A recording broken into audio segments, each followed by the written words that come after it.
When there's someone out there doing the same as you and then you see that they're having more success than you, we panic. I'm going to do posts like them. Because you copied their content, that is not the way that you make content, and it doesn't sound like you.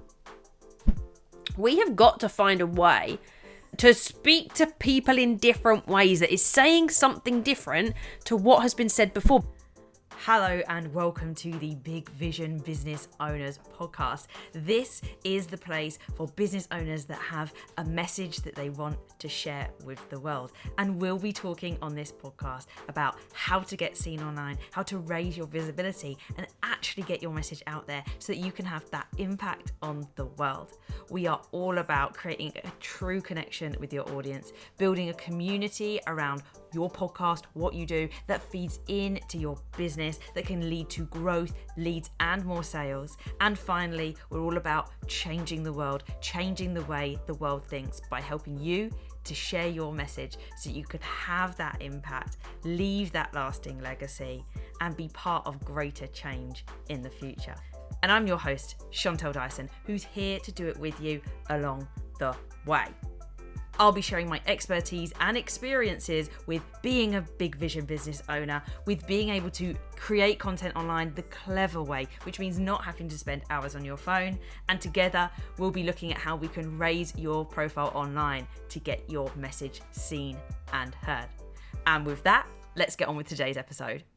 Hello and welcome to another episode of Big Vision Business Owners. We're going to jump straight in to this week's episode where we're going to be talking about standing out online, because I was recently at a Mums in Business event in Romford and Ilford. Shout out to them. I was talking to them all about content creation, and one of the themes that came up was like, how do I stand out online when there are so many other people in my industry? Like, maybe I'm a PT and so are other people. How do I do that? And there was a t-shirt printing, and they knew they were different because one did adults, one did children, but then even within their space, it's like, well, how do I stand out? And there are some really obvious things that spring to mind. So straight away, there was kids and adults. That meant that they are slightly different, and that makes sense. But what happens when there is that other kids one, and then suddenly you do this thing that does make you stand out? So in one case, one of the companies did more like slogans and was thinking about going down the route of sweary slogans, which is cool. What happens though when someone else starts doing sweary slogans? And quite often we hear online that I know that I'm going to be okay because it's me. I am the difference in my business. And I would love to say that me being as fabulous at teaching, for example, means that everybody wants to learn from me in terms of content creation and from podcasting. And whilst I can detach from the outcome and go, well, hang on, yes, I'm fabulous at teaching, and that's not me blowing smoke up my own ass. That is me knowing that I got very good at what I did for 7 years full-time in teaching versus another 2 years in supply teaching, which means I'm thrown in at the deep end teaching people. Plus, very good at being thrown in at the deep end. I've done assemblies off the cuff, and Content Creation Club sessions always have plans, but I don't know what business is sat in front of me and what issues they've got. I'm good at responding to that. So no matter what it is, generally, I'm quite good at being able to help, whether that's coaching, mentoring, specifically teaching, but that doesn't necessarily mean that people are going to buy from me. And you'll know this if you have ever experienced, and it's okay to feel this way, but if you've ever experienced and you know that you're good at what you do, but you know there's somebody else out there that doesn't have as good a product or as good a skill, but they get the sale. And you're like, well, what? How? They've clearly got more followers and people are buying from them more. And sometimes they don't have more followers, but you can just, from what they're talking about, they're making sales and they're mentioning it on their stories. And you're like, wait a sec. Like, why am I not? Like, why are people not buying from me? But I am me. Like, people said that if I'm just me, then people will want to choose me. And, we're doing the same thing. So what is it that they're doing that I'm not that makes people buy from them more? And suddenly we then feel this pressure to start questioning ourselves because we were told that it was us, that we were the reason that people would choose us. And I don't want anyone in business to think that it's a direct reflection of them that they're not doing well in their business. Now, twofold to that. of course, if you're doing a rubbish job, if you're not delivering well, you're only as good as your last job. I mentioned that in a previous episode recently. So yes, of course, word's going to get around if you didn't deliver on what you said you were going to do in your product or service. That word is going to get around, especially if it's early days. And in reverse, if you do well, people are always quite happy to shout your praises, share online, go mad for you. Okay, so that's fine. You need to be professional. But also, we can be fair and say, okay, well, hang on, maybe this person has been in the business game for longer than me. And whilst maybe I've got more experience of teaching and maybe my skill set is more developed, actually, they've nailed the business side. They've nailed how to sell. They've nailed their process, their customer journey, their messaging, etc. And they are better at that than me. So it doesn't matter what quality our products are at, what price points they're at. They're better at business than me. And so caveating that, but then putting that to the side, that's different because that's a skill set and that's a way that you have behaved. But let's say you did do as good a service as one another, your products are very, very similar, and you've had the same amount of experience in business and kind of had that level, then I don't want you thinking that just because you didn't show up in a more authentic way or something about you pushed more people away, let's not feed that, please. Let's start realising that standing out online has a different way of looking at it when we talk about being authentic. And there is a blend of understanding that there's psychology to understand beneath all of this. And then there is also staying true to your values, knowing business, but knowing yourself. So quite often when people say be authentic online, people kind of jump to just sharing their daily lives with people. They will put everything and anything in their stories to show off all the good things that are going on. And sometimes we get the other end of the spectrum where we see the very, very difficult and challenging times about their lives. Now, there is no harm in sharing some of those things sometimes, but you do also have to think of brand image. There is a way that we need to still stay professional online. And I think being a teacher, I'd always been made aware of this because we always have to be very careful of everything that's online. You can get in trouble if pictures from a hen party are seen by a parent and they're not impressed by it. It can lose people jobs. It's a weird one, but it happens. So having this kind of conscious idea that whilst we're being authentic, we're putting this version out online that is authentic enough without being too much for people, without going into drama. I mean, people love drama, of course, but do they want to buy from people that have drama? I'm not sure. People want to work with people that present in a particular way. Now, that's not to say pull in everything about you. Being authentic online is not going to be the way that we stand out in 2024. By all means, I'm not saying not to show the other sides of you. It's become very apparent to me that primary and secondary content is going to really matter in 2024. So if you don't yet know what primary and secondary content is, messaging, I've heard it twice from 2 different coaches in the space of less than a month. And I've been doing it for a long time, but never spoken about it in this way. But primary is all of the stuff related to your business. So it's the post that everyone does. It's the content pillars that you have. And the secondary messaging is to do with sharing the things that matter to you. Lisa Johnson describes it as the things that piss you off. They're just other things in your life that matter that you would care about, or other sides of your life that you do want to share. So I always reference dogs. People love dogs. Put a dog on your story. I'm going to probably like you suddenly a little bit more than I did before because I love dogs. People that don't like dogs are going to be like, a dog.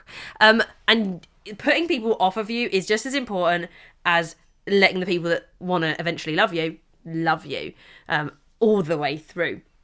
So coming up with these other things that matter to you are also ways that people show that level of authenticity. They are the ways that people stand out online in some ways because they're showing a different side to things. They are not just posting what they had for dinner that evening, unless you've got a reason to. If you're talking about vegan diets, you're trying veganuary because you want to try something that is not into animal cruelty if you treat killing animals that way for food. Or it might be that you're like me, I talk about gusto boxes quite a lot. For me, they're great. Well, you don't waste food. It reduces UPFs. If you've been near me at any point in time in real life, you might have heard about my little thing about ultra processed foods. I'm trying to reduce that in my life, and that's going to put some people off that I've probably even mentioned that, or people are going to be like, I don't want to hear much about that. I haven't gone into it loads because I'm still experimenting with it myself, but that's the kind of secondary messaging that I've heard other business coaches talking about, and that's the level of authenticity that we talk about when we talk about standing out online. Now, that's quite a common one that keeps coming up, and people think this is going to be really important in 2024. And that brings me on to a little bit of a problem, because what happens in our industry when we're trying to make the algorithm work, we're meant to stand out online, we're trying to do the things to get seen, we end up hearing the most common, regularly mentioned strategies, and then everyone jumps on the bandwagon. So I don't know how I'm going to stop myself from being one of those people if I now give you a new message, but by all means, start sharing the interesting parts of your behind the scenes life, things both relevant to your business, things adjacent, and things that just matter to you. But coming back to the kind of first point and the idea that when there's someone out there doing the same as you and then you see that they're having more success than you, we panic. We go into this mode of not feeling good enough and thinking, oh God, okay, what can I do to be more like them? What can I do to make sure that I get the attention that they're getting? And one of our instant thoughts is to think, I'm going to do posts like them, because if they're doing it, then it's going to work for me. And this brings us in danger of copying their content, and not in a way that is obvious. Obviously, you're going to change it into your colours, change it into your fonts. You're not just going to literally screenshot it and post it. Well, I hope you're not. You're not. But you kind of go, oh, okay, well, they did a post like that, so I'm going to do a post like this. And they did a post like that, and I'm going to do a post like this. And you post it, and it really still doesn't really do it much any better. And there's two reasons for that.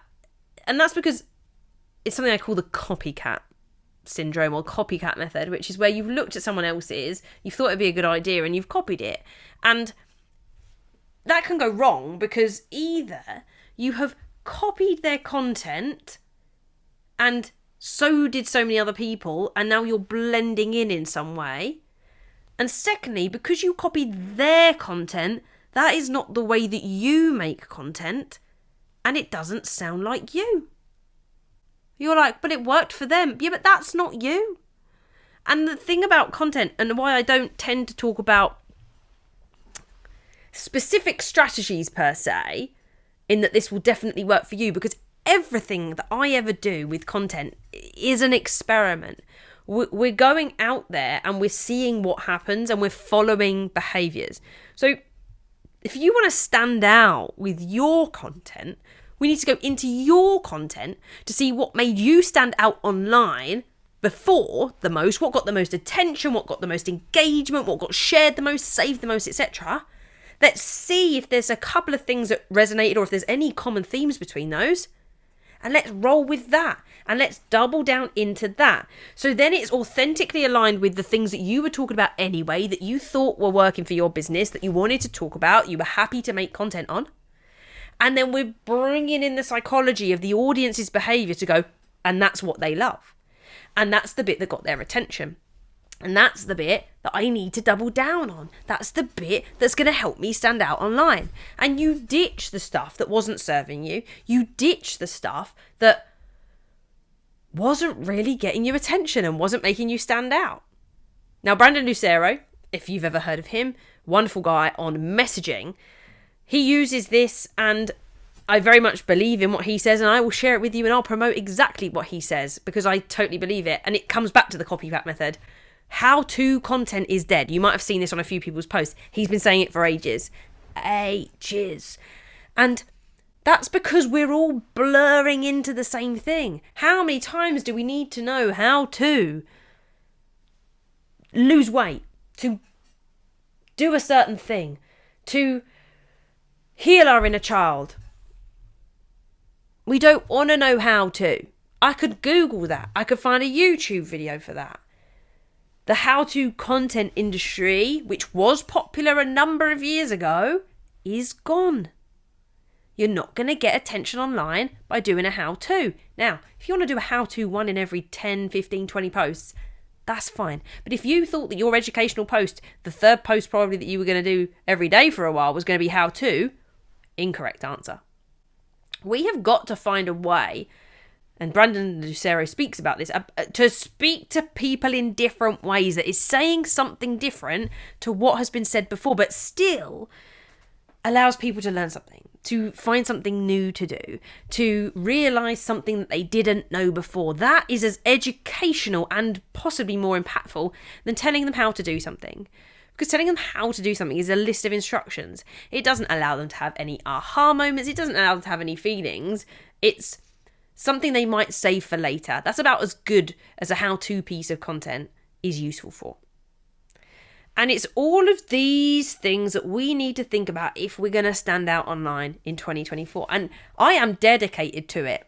I am dedicated to making sure that I stand out online, because if I can't stand out online, I don't know how I'm going to teach you to stand out online. But being able to really speak to your audience and understand where they're at, the frustrations, and not just do the same old content that everybody else is doing. And this is the kind of thing that we talk about at Content Creation Club, because I can't always tell you exactly what to do without seeing what materials we're working with, what you think your aim is, and what you're trying to do.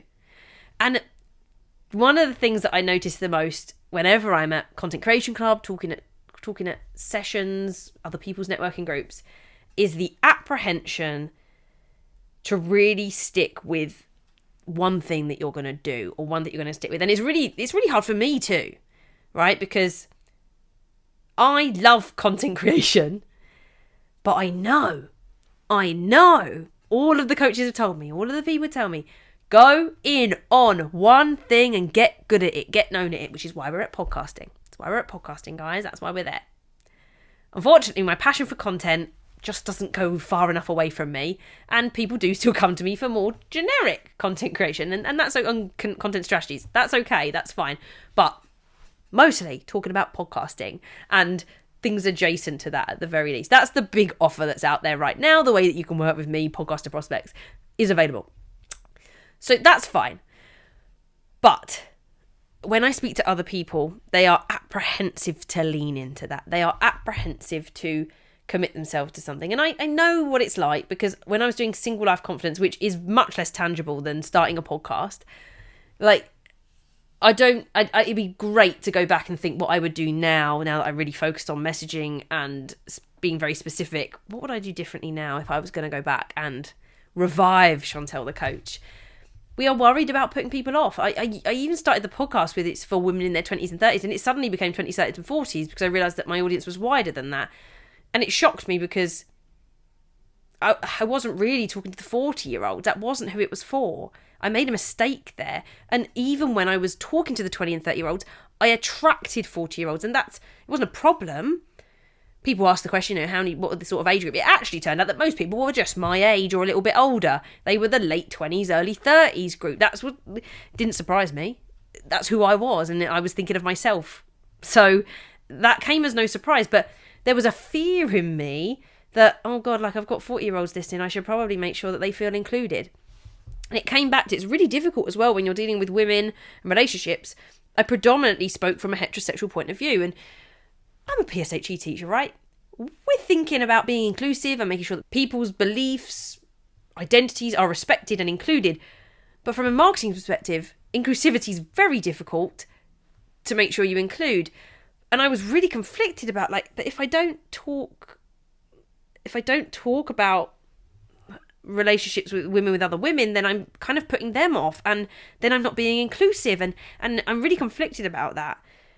And in hindsight, I've realised that I should have just stuck with my messaging and not to be inclusive. People that were in relationships with other women were fully welcomed. People that were in their 40s were fully welcomed. But when I was starting out in business, in all honesty, I needed to stick with something. And even if I wasn't then explicit about it, maybe I should have just, in my head, stuck to that and not made it explicit when I was talking about it. But it's very hard when you talk about dating, because I'm talking about the boys. Men do this, etc. And I'm making generalizations, I'm making statements, and you shouldn't do this on a date, and you shouldn't do this. Because online, we've got to have an opinion. We do have to have opinions in our industry and also adjacent to our industry. That is how we are going to stand out. Because if you regurgitate everything that you've ever been taught on your life coaching course, your therapy course, etc., as a way of showing your expertise, there's going to be no difference in you and the person next to you that also trained alongside you. That's obvious. If you don't specialise your therapy treatment into something, then why are people going to choose you over anybody else? I'm a social media expert, content creator. And that means that I can get any inquiry left, right and centre if I pitch myself that way. And the minute that I have leaned into podcasting, I have become more elevated in my status. I get now more general inquiries about content creation than I did before. And you can say, well, is that not time and networking? Possibly, there's an element to play in that. But I am now getting tagged in more posts when it comes to podcasting. People are starting to associate me with podcasting. And people are going, oh, Chantel's your girl for podcasting. Fabulous, that's what I need. Not everybody that tags me in something that the poster wasn't actually a good fit, it might not lead to a sale. It doesn't need to. The point is that people are associating me with podcasting. And then within that realm, I've got to think, what is it about my practices that make me different to everybody else? Because I know there's some other podcasters out there. There's a real big one out there. But when they did their challenge, it was how to make money from a podcast. And I thought, well, I'm not after anybody that just wants to make money from their podcast. I'm not dealing with people. If you heard last week's episode, I'm not advocating for loads of sponsorships. Feel free to do them, by the way. But that's not my model. And so, did you see what just happened there? I went, I'm not the person to advocate for sponsorships. I then went, do what you want if you want to do a sponsorship. But it's not for me. Look at how conflicted I still am in my messaging sometimes too. Even me. What I really want to say is, I'm not here for sponsorships. I can feel myself wanting to say, but by all means do it. But I'm not here for somebody that wants to do sponsorships on their podcast. Because the people that want to do sponsorships on their podcast, maybe they just want to make money quickly. Maybe they do want to basically be an influencer and have hundreds of thousands of followers and they want to get brand deals. Cool. Go and do it. I'm there for the people that want to build a podcast for their brand, for their personal brand, and they want to elevate themselves as an authority in their space, a thoughtpreneur, and that thoughtpreneur is not thinking about sponsorship as their main form of income. That thoughtpreneur is thinking, how could I one day write a book? And even then, that probably won't make them that much money. But how can I write a book that elevates my status? How can I change the way the world thinks through what I do and get paid a fair amount to do it so that I can live comfortably, so that I can give to charity and other stuff? I know my messaging and I get scared too. You've seen it literally just happen. And I've got to think, how do I continue to share that message, to share my methods, such as Content Creation Club? I'm not the girl that's going to teach you how to do a content strategy for the whole year. What's the point? If I've just told you that everything we do with content is an experiment, why am I planning an experiment that lasts 12 months? I'm really sorry, but I can't get on board with any marketer that's going to tell me I need to plan my marketing for 12 months in the situation I'm currently in, which is a solopreneur starting a business. Naive, right? Because I don't know what I'm doing in 3 months' time. The point of evolution and changing what you're doing is so high when you first start a podcast. And the same goes for your content. What you are putting out there is going to be different to last month. Even if we have a nice quarterly set out sort of plan for, okay, you're launching there, so we're going to do 2 weeks of selling there. So prior to that, we're going to do 4 weeks of connection content. And prior to that, we're going to do 6 weeks of attention content. Fine, that's a bit of an outline. But what I'm going to post in a couple of weeks is responsive because I'm learning from my audience. I'm doing constant market research. I'm evolving. So that's another way that I can put people off. So by communicating what you won't do and what you don't do, and the reasons why you don't believe in certain things, as much as this has given me a little pedestal to talk about some of my things, It's showing you the example of what you can do to stand out online. I agree. I agree with Samantha Hearn. I agree with Lisa Johnson. Secondary marketing is important. And I think we should put our opinions out on those other things to help people get to know us, to understand what we used to do, to understand who we are as a person now. And people feed off that energy. One of the comments I get, it was actually a lovely comment from the Moms in Business one, which was, I saw your video and I just knew it was going to be a good session. So I'd done a pre-session little introduction video, of course, because video is my format. It's how I communicate best, I personally think. So people felt that. And even someone said that at Content Creation Club this week as well. Shout out to Bev. Lovely bubbly. She runs parties. Actually, I decided she should call herself the Queen of Craft parties. She does parties that are a mixture of fashion, where you create your own t-shirt, bath bombs / soaps, and there were a couple of others. But they were the two that we looked at for making content, which is why they stick out. And she said, like, I just loved your energy and you really spoke to me. I could feel that in what you were saying. It made sense to me. All of that kind of language is what I love when someone then decides, bearing in mind that I'd never spoken to her before, vaguely in the DMs, but otherwise we hadn't really had an interaction. And that was that. She came along, had a session, absolutely loved it. And that's the feeling I want. I want those people to book. I want those people to be able to work with. I want to be able to help those people elevate their businesses because there's a good energy match, values match. We're going to go away and get stuff done. It's all this ecosystem, and that can only have happened by putting myself out there in my authentic way. And I don't want to force you to have opinions, but I want you to think about the opinions that you have. And there must be things in your industry that piss you off. There must be. You saw me getting frustrated there. It's not. I don't have quite strong negative emotions, thankfully. Teaching allows you to just let things go. But if I had to describe that's frustration, you can't go around telling people that they need to be planning for a year ahead. That's wrong. I'm really sorry. You can feel it. I'm not sorry. Sorry, not sorry. The people that I work with don't need a marketing plan for the year. I'm open to hearing why people think it might be the case, but in my current situation, can I imagine planning for December now? You're wrong. You're wrong. I can't plan for December now. It's different if you're a big brand.